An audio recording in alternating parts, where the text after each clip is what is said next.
जैसे उदाहरण के तौर पर ये दो आंखें एक विश्वासी है। अविश्वासी की आंखों से पाप हो गया। इसने भोग विलास वाली बातों पे फोकस किया या इसने कुछ बहुत इससे पाप हो गया। अब इसको प्रभु का वचन याद आ रहा है। अब प्रभु का वचन इस कंडीशन में किस बात को लेकर है? इससे हो गया पाप। अब वचन में लिखा है, यदि तेरी आंख तुझे ठोकर खिलाए, यदि तूने आंख से पाप कर दिया है, अगर तुझे स्वर्ग जाना है तो स्वर्ग में पाप प्रवेश नहीं कर सकता है। अगर तू स्वर्ग जाना चाहता है तो तू काना होके स्वर्ग में चला जा, अंधा होके काना होके स्वर्ग में चला जा। अगर तू अंधा होना नहीं चाहता, काना होना नहीं चाहता ना, तो स्वर्ग का दरवाज़ा ना इस विश्वासी के लिए नहीं खुला हुआ। स्वर्ग का दरवाज़ा नहीं खुला हुआ, इसके लिए लोक का दरवाज़ा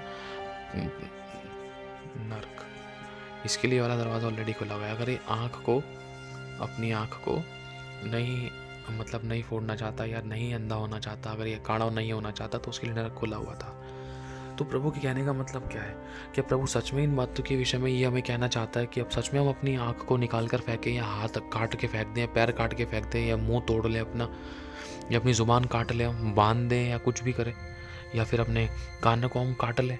प्रभु क्या ये कहना चाह रहा है? और मन के बारे में, मन का कनेक्शन दिल से होता है, या दिल में छुरा मारे, या फिर अपनी फांसी लगा ले, या अपनी आत्महत्या कर ले? नहीं।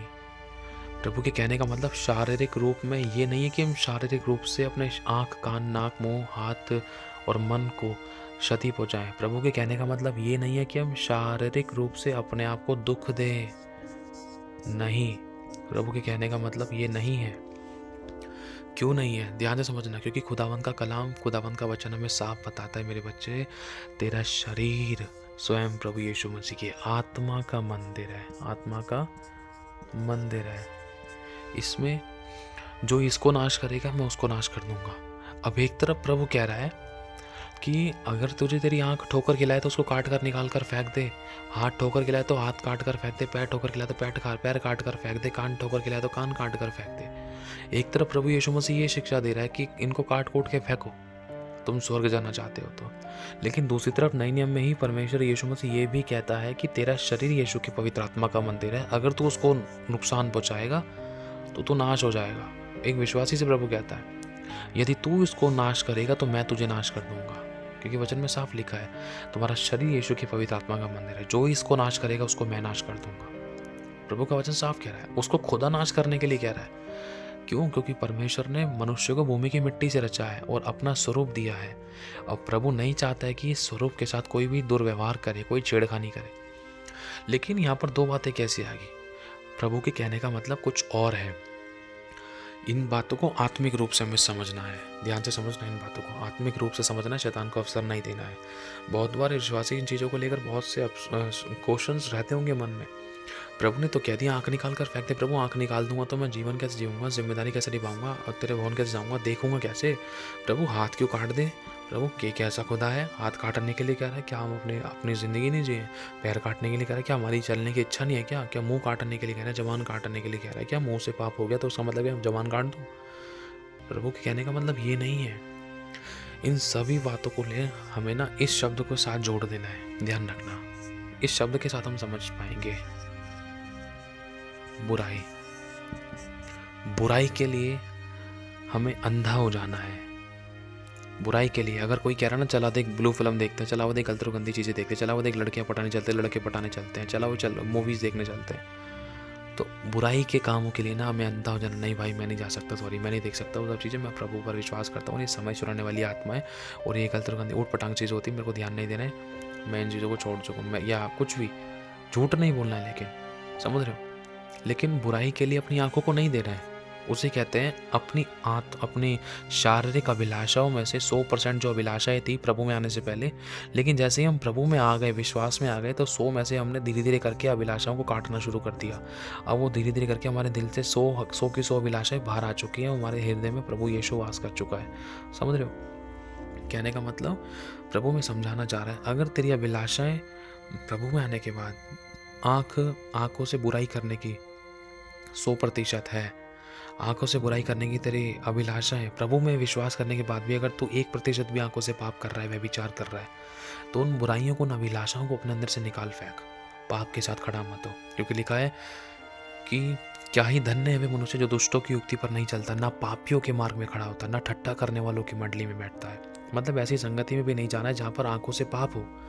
ऐसी संगति को छोड़ दिया तो उसका मतलब अपनी आंख को निकाल दिया तूने। आत्मिक रूप से समझना, अगर आपने चक्कू छुरीबाज वाले इंसानों की जहाँ पर आप पहले कत्ल करा करते थे, हाथों से मारपीट करते थे, दिल दुखाते थे, काट मार करते थे, हाथों से गलत और गंदे काम, व्यभिचार के काम, छेड़खानी करते थे, चोरियां करते थे, अगर एक विश्वासी हाथों से गलत और गंदे काम करता था अपने 10 लोगों की संगति में रहकर, तो प्रभु कहना चाह रहा है कि अब है ना, तू अपने इन हाथों को काट दे। कहने का मतलब ये नहीं कि अब चक्कू लेकर अपने हाथों को काट लो, नहीं। आत्मिक रूप में प्रभु इसका कहने का मतलब ये है कि ऐसी बुरी संगति से तू दूर हो जा। अगर तू बुरी संगति से दूर हो गया ना, तो ये पाप के जो हाथ थे ना तेरे, वो कट चुके हैं। तू आज़ाद हो चुका है 100%। क्यों? क्योंकि तेरे मन में मैं आ गया, तेरे जीवन में मैं आ गया, और तूने मुझे इज्जत दी, तूने मेरे नाम पर विश्वास किया, मेरा डर रखा, और ये बुराइयों के हाथों को तू अपनी ज़िंदगी से दूर करता रहा, जो तेरी ज़िंदगी में पहले थे। अब ये थे, अब नहीं है। अब ये तूने इनको अपनी ज़िंदगी से दूर कर दिया, इन बुराई के हाथों को काट दिया है। तो किसी भी हाथ उठाता था, गाली गलौज करता था या दुर्व्यवहार करता था हाथों के द्वारा, तो ये बुराई के हाथ जो पाप के लिए उठते थे, लड़ाई दंगे के लिए उठते थे, छीना झपटी के लिए उठते थे, चक्कू छुरी के लिए उठते थे, चोरी के लिए उठते थे, तो बुराई के लिए अब तूने इन हाथों को काट दिया। कहने का मतलब बुराई के लिए तूने इन हाथों को इस्तेमाल करना बंद कर दिया। ये है इसका मतलब, कि अपने हाथ को उखाड़ कर फेंक दे। समझ रहे आप लोग? इसी प्रकार से पैर का है। अगर तेरे कदम तुझे नशे पत्ते में ले जाते थे, ठेके पे ले जाते थे, बियर बार में ले जाते थे, डिस्क में ले जाते थे, व्यभिचार के लिए लेके जाते थे, अगर तेरे पैर तुझे कहीं ना कहीं पाप के लिए लेकर जाते थे, पाप की तरफ खींचे चले जाते थे, गलत संगति में, गलत व्यवहार में, गलत कामों में लेके जाते थे, तो अपने अपने पैरों को अगर तू रोक लेगा ना उन गलत जगह जाने से, अगर तू नहीं जाएगा, तो उसका मतलब तूने अपने पैरों को पाप के लिए देने से पूरा 100% रोक दिया। अब तू नहीं जा रहा है, पूरा 100% तूने अपने पैरों को पाप के लिए काट दिया है। वरना अब तू अपने पैरों को सिर्फ भलाई के कामों के लिए इस्तेमाल करता है, किसी की मदद करने के लिए, चर्च जाने के लिए, प्रार्थना करने के लिए, किसी को बचाने के लिए, किसी की मदद सहायता करने के लिए, किसी की हेल्प करने के लिए, किसी की रक्षा सुरक्षा करने के लिए, किसी के लिए मतलब एक हेल्पिंग हैंड बनने के लिए। प्रभु ने कहा ना, अगर कोई तेरे से बोले कि चल मेरे साथ 1 किलोमीटर चल, तो प्रभु कहता है कि तू साथ 1 किलोमीटर नहीं, वरना तू 2 किलोमीटर चला जा। पहले क्या करते थे? पहले बुराई के लिए, व्यभिचार के लिए, लड़ाई दंगे के लिए कदमों को तुरंत बढ़ाते, चल किसको मारने जाना है।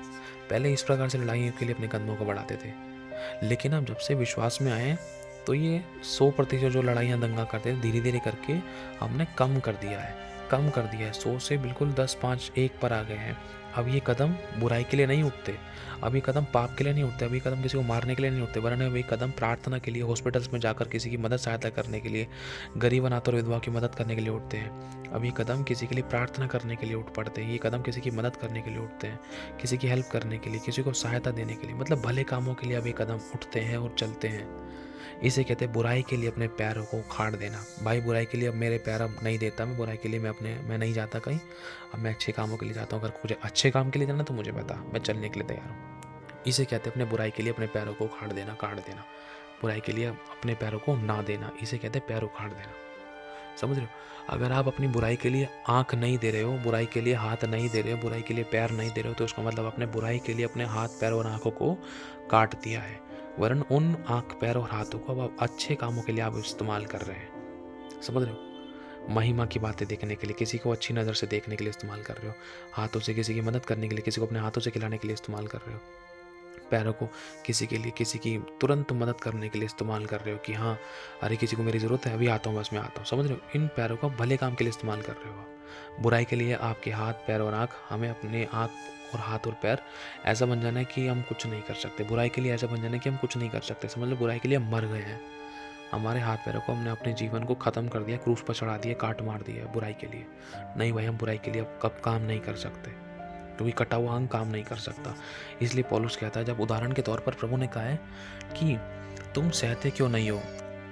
जैसे पौलुस ने कहा है कि मैंने अपने आप को अपनी अभिलाषाओं समेत क्रूस पर चढ़ा दिया है, मैं मुझ में जीवित ना रहा, वरन मसीह मुझ में जीवित है। मतलब मैं अपनी अभिलाषाओं के लिए मर चुका हूँ। अगर कोई मुझे गाली भी दे तो भी कोई असर नहीं पड़ेगा। क्यों? क्योंकि मैं मर चुका हूँ। एक मरे हुए इंसान को असर नहीं होता। अब देखो, कोई मुर्दा लेटा हुआ है, अभी मुर्दा को गाली बक लो, चांटा मार लो, जला लो, कोई असर नहीं पड़ेगा। गुस्सा कर लो, कुड़कुड़ा लो, इसको दोष लगा लो, बुराई कर लो, कमी निकालो, चांटे वांटे मार लो, गुस्सा कर लो, इसका कुछ छीन लो, या इसको सता लो, कोई असर नहीं पड़ेगा, ऐसे ही पड़ा रहेगा। तो कुछ इसी दशा में प्रभु आपसे और मुझसे कहना चाहता है कि हम पाप के लिए ऐसे बन जाए कि हमें कुछ नहीं आता। हम पाप के लिए मर चुके हैं, पाप के लिए हमने अपने हाथ पैरों को काट दिया है, पाप के लिए हमने अपनी आंखों को, मुंह को हमने काट फेंक दिया है। पाप के लिए हम अपने कानों को नहीं देते, गलत और गंदी चीज़ें सुनने के लिए नहीं देते, चुगलियाँ सुनने के लिए नहीं देते। पाप के लिए हम गलत और गंदे गानों को सुनने के लिए नहीं देते भाई, समझ रहे हो? पाप के लिए हम अपने मुंह को नहीं देते, पाप के लिए हम अपने मुंह को इस्तेमाल नहीं करते। मुंह किस लिए, जीभ किस लिए? किसी को गलत बोलने के लिए, गाली बकने के लिए, दोष लगाने के लिए, बुराई करने के लिए, कमी निकालने के लिए, ठट्टा करने के लिए, नादर करने के लिए, किसी को निकम्मा जानने के लिए, किसी की बेइज्जती करने के लिए। भाई बुराई के लिए अब मैं अपनी जीभ को इस्तेमाल नहीं करता। इसका मतलब ये, बुराई के लिए मैंने अपनी जीभ को काट लिया है। अब काट दिया तो मतलब बुराई के लिए मैं गूंगा हो गया। मैं अच्छी बातों के लिए मैं बोलूँगा, किसी की मदद करनी, हाँ भाई अच्छा आपको हेल्प करनी है, ठीक है। किसी के लिए प्रार्थना करनी, हाँ मैं प्रार्थना करता हूँ। अब भलाई के लिए मेरी ज़ुबान चलनी चाहिए, उसे कहते हैं कि हाँ भलाई के लिए मेरी ज़ुबान चल रही है, लेकिन बुराई के लिए मेरी ज़ुबान नहीं चलेगी। क्यों? क्योंकि मैंने आत्मिक रूप से अपनी ज़ुबान को काट लिया है। अब इसका मतलब ये है, ये मत समझना कि ब्लेड लेकर आँख कान नाक मुँह सब चीज़ों को काट लिया, नहीं, ये आत्मिक रूप से है। अगर आज मैं झूठ बोलता हूँ ना, तो पश्चाताप करके, पापों की तौबा करके मैं एक नई शुरुआत करूँ। परमेश्वर आगे से मैं झूठ ना बोलूँ। आज से मैंने अपनी ज़ुबान को ना बुराई के लिए नष्ट कर दिया है, काट दिया है। तेरी महिमा के लिए अब ये ज़ुबान इस्तेमाल होगी, यीशु मसीह के नाम से। हालेलुया। प्रभु आप इस ज़ुबान को इस्तेमाल करोगे। प्रभु मैं इन पैरों को पाप के लिए लेके जाता था ना, हाथों को पाप के लिए इस्तेमाल करता था ना, अब परमेश्वर पाप के लिए अब मेरे हाथ और पैरों को समझ ले। मैंने यीशु मसीह के नाम से मैं अपने हाथ और पैरों को पाप के लिए, पाप की अभिलाषाओं के लिए काट देता हूँ। वरना अभी हाथ और पैर सिर्फ तेरी महिमा के लिए इस्तेमाल होंगे, भलाई करने के लिए, मदद के लिए, दौड़ने के लिए इस्तेमाल होंगे। समझ रहे हो? अच्छे अंगीकार करने, इसका मतलब ये है, समझ रहे हो? इस बात के लिए हम ये प्रार्थना कर सकते हैं, परमेश्वर मेरे मुंह से कभी कोई छल की बात ना निकले। प्रभु मेरे पैर कभी किसी के मारने दौड़ने के लिए, किसी का दिल दुखाने के लिए, या किसी को मतलब किसी के पीछे गलत तरीके से दौड़ने के लिए ना दौड़ूं। परमेश्वर मैं पाप के लिए मैं ना दौड़ूं। प्रभु मेरा हाथ कभी किसी को चांटा मारने के लिए, किसी का दिल दुखाने के लिए, किसी को सताने के लिए, किसी का गला घोटने के लिए, किसी को मारपीट करने के लिए ना उठे। परमेश्वर मैं बुराई के लिए, अभिलाषों के लिए, पाप के लिए, बदला लेने के लिए, प्रभु परमेश्वर पिता मैं अपने आप को क्रूस पर चढ़ाता हूँ परमेश्वर। क्योंकि एक मरा हुआ इंसान, क्रूस पर चढ़ा हुआ इंसान, वो कुछ नहीं कर सकता। समझ लो, एक मुर्दा कुछ नहीं कर सकता। मुर्दा सहना जानता है, मुर्दा सह सकता है बस, मुर्दा कुछ नहीं कर सकता। वो पिटाई कर दो उसकी, पिटा पड़ा पिटता रहेगा, है ना। तो कुछ यही कंडीशन कहना चाह रहा है पौलुस भी। जब पौलुस ने यीशु मसीह पर विश्वास किया, तो पौलुस भी बुराई के लिए अंधा हो गया। पौलुस ने बुराई के लिए, कहाँ पहले इन हाथों को पौलुस सताव करने के लिए मारता था। पौलुस ने हत्याएं की थी इन्हीं हाथों से। पौलुस ने इसी मुंह से ना सताया था। पौलुस ने इन्हीं हाथों से लोगों को हत्याएं की थी, लोगों को मारा था, घसीट कर मारता था। पौलुस बहुत मारता था। अब इन्हीं हाथों को उसने परमेश्वर की महिमा के लिए लगाया। इन्हीं हाथों से उसने लोगों को बपतिस्मा दिया। इन्हीं हाथों से उसने पवित्र शास्त्र लिखा। अब इन्हीं हाथों से उसने महिमा के काम किए, भूखों को सहारा दिया, मरे हुओं को जिलाया। इन्हीं हाथों के द्वारा उसने मदद करी, सहायता करी लोगों की। क्यों? क्योंकि अब वो बुराई के लिए अपने हाथों को नहीं लगाता है, बुराई के लिए अपने हाथों को इस्तेमाल नहीं करता है। अगर कोई कह रहा है ना चल गुटखा खा ले गुटखा ले ले, तो वो मन में सोचता नहीं, अब ये हाथ है ना, पहले खाते थे गुटखा, अब नहीं खाएंगे। अब समझ लो कि बुराई के लिए इन हाथों को मैंने काट दिया है। अब बुराई के लिए हाथ इस्तेमाल नहीं करने हैं, परमेश्वर की महिमा के लिए करना है। क्योंकि परमेश्वर ने मुझे अच्छा शरीर दिया है, अब बुराई के लिए मैं इसको इस्तेमाल नहीं करूँगा। जब हम अपने शरीर के अंगों को बुराई के लिए इस्तेमाल नहीं कर रहे, तो उसका अर्थ होता है आत्मिक रूप से कि उसको हमने काट दिया है। गलत चीज़ों के लिए हम इसको इस्तेमाल नहीं कर सकते। पाप के लिए, बुराई के लिए हम नहीं कर सकते। बुराई के लिए, पाप के लिए हमने उसको काट दिया है, वरन भलाई के लिए हम उसको ऑलवेज हमें इस्तेमाल करने के लिए तैयार रहना है। हालेलुया। तो इसका मतलब प्रभु आपको मुझे ये समझाना चाहता है, हमारा मन, इसलिए प्रभु कहता है तेरे मन में जैसा तू सोचे वैसा तो है। तेरे दिल में जो तेरे दिल में आता है, तेरे हृदय के बोल, तेरे मन के बोल, तेरे मन के विचार, जैसा तू सोचता है, जैसा तू मन में विचार करता है वैसा तो है। परमेश्वर पहले बहन बेटों के बारे में, भाई बंधुओं के बारे में, पास्टर, सेवक, कलीसिया, दोस्तों, फैमिलीज, परिवारों के बारे में बहुत गलत और गंदा सोचता था, बुरा सोचता था, और हमेशा दुख देने वाली बातें सोचता था, बदले की भावना थी। परमेश्वर अब मैंने बुराई के लिए अपने मन को काट दिया है, बुराई के लिए अपने मन विचारों को कैंसिल कर दिया है, बुराई के लिए अपने मन को अब मुझे नहीं देना है। परमेश्वर मैं एक नई शुरुआत करता हूँ, मेरे अंदर शुद्ध मन लिखा है ना भजन संहिता में, शुद्ध मन मेरे अंदर उत्पन्न कर, नए सिरे से उत्पन्न कर। हालेलुया। तो इन बातों को कहने का मतलब आत्मिक रूप से है। अगर आज मैं किसी के चांटा मार रहा था तो उसका मतलब मैं अपने हाथों को पाप के लिए दे रहा था। अगर मैं अब से चांटा मारना बंद कर दूं तो इसका मतलब मैंने अपने हाथों को पाप के लिए मतलब काट कर फेंक दिए। मैंने अपने हाथों को पाप के लिए काट कर फेंक दिए। मैं ऐसा बन गया कि पाप के लिए मेरे हाथ उठ ही नहीं सकते कभी ज़िंदगी में, तो उसका मतलब मैंने अपने हाथों को काट दिया है। लेकिन अगर किसी को ज़रूरत पड़ रही, किसी को रोटी खिलानी अपने हाथ से, कोई दुखी था, किसी के आंसू पोंछने, किसी की मदद करनी, किसी की हेल्प करनी है हाथों से, तो इन हाथों को परमेश्वर की महिमा के लिए मैं इस्तेमाल हमेशा तैयार रखना है मुझे। तो इसे कहते हैं कि परमेश्वर की महिमा के लिए अपने शरीर को लगाना, क्योंकि हमारा शरीर यीशु के पवित्र आत्मा का मंदिर है ना। और इस शरीर को मैं दुख नहीं देना है, इस शरीर का मैं ध्यान रखना है, इस शरीर का मैं ध्यान रखना है। पाप के लिए अपने शरीर के अंगों को नहीं देना। पाप के लिए हमें मरना है, पाप के लिए अपनी अभिलाषाओं को मारना है, पाप के लिए हमें अपने आप को क्रूस पर चढ़ाना है। नहीं प्रभु, पहले खाता था गुटखा, अब ये मुंह गुटखे के लिए नहीं चलेगा। अब ये मुंह सिर्फ इस मुंह से तेरे वचन निकलेंगे, गुटखे के लिए मुंह खत्म हो गया है। इस जुबान को काट दिया है मैंने प्रभु, समझ रहे हो। झूठ नहीं बोलना है, लेकिन इच्छा रखनी है। परमेश्वर कहने का मत ये आपको अर्थ बताया जा रहा है। आपको प्रार्थना कैसे करनी है, परमेश्वर की आत्मा आपको अगुवाई करे। परमेश्वर, ये जुबान मेरी गुटखे के लिए, अब मेरी प्रभु इस जुबान से मैं गुटखा ना खाऊं। बुराई के लिए इस मुंह को मैं क्रूस पर चढ़ाता हूँ।